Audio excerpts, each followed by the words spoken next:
Question कहता है if the function F of X equals to K cos x upon pi minus 2x, जब x की value pi by 2 के equal नहीं है और पाई बाई 2 के इक्वल है तो वैल्यू 3 है, तो ये हमारे पास कॉन्टिन्यूस है पाई अपॉन 2 पे, तो हमें k की वैल्यू निकालनी है। तो अगर हम यहाँ से देखें तो ये हमारे पास अगर पाई बटे 2 पर कॉन्टिन्यूस है तो LHL और RHL या फंक्शन की लिमिट बराबर होनी चाहिए।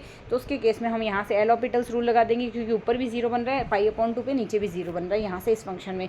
तो यहाँ से एल ऑपिटल्स रूल लगा के सॉल्व करें तो वैल्यू आएगी limit x tending to pi upon 2 के cos x upon pi minus 2x upon equals to 3 आएगा। यहाँ से एल ऑपिटल्स रूल लगाएंगे, ऊपर का ऊपर अवकलन आएगा माइनस के साइन x आ जाएगा और नीचे अवकलन आएगा माइनस ऑफ 2, माइनस से माइनस कैंसिल हो गया।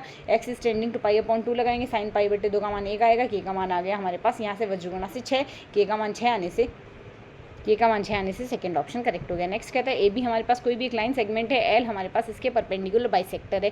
तो यहाँ से पी अगर एल लाइन पे कोई भी एक बिंदु लेंगे तो कौन सा स्टेटमेंट करेक्ट होगा, मतलब यहाँ से एक लाइन है उसके ऊपर परपेंडिकुलर हमने एक रेखा ले लेनी है कुछ इस तरीके से, सॉरी यहाँ से इस तरीके से एक रेखा आ रही है। अब रैंडम हम कोई भी पॉइंट पी यहाँ लेंगे, तो अगर ये ए पॉइंट ले ये बी पॉइंट ले तो ये बाइसेक्टर है, यानी ये दोनों भुजाएं हमारे पास बराबर होगी, ये रेखा इस रेखा के बराबर आएगी। अब इस बिंदु की दूरी यहाँ से ए और बी से बराबर होगी, तो यहाँ से हम कह सकते हैं P A equals to P B आ जाएगा हमारे पास, P A equals to P B से हमारा फर्स्ट ऑप्शन इसके लिए करेक्ट आंसर होगा। नेक्स्ट क्वेश्चन कहता है हमारे पास यहाँ से डी ए बी की वैल्यू हमारे 50 डिग्री दी गई, एक्स प्लस वाई की वैल्यू निकालनी है। तो यहाँ से अगर देखें यहाँ से हमारे पास ये जो चतुर्भुज है ए बी सी डी, यहाँ से हमारे पास चक्रीय चतुर्भुज है, चक्रीय चतुर्भुज के सम्मुख कोणों का योग 180 डिग्री होगा। मतलब अगर ये 50 डिग्री है तो y की वैल्यू y प्लस 50 डिग्री बराबर 180 होगी। तो y की वैल्यू हमारे पास इसके लिए क्या आ जाएगी, y की वैल्यू हमारे पास यहाँ से आ जाएगी 180 माइनस 50, 180 माइनस 50 की वैल्यू कितनी होगी यहाँ से 110 डिग्री, 110 नहीं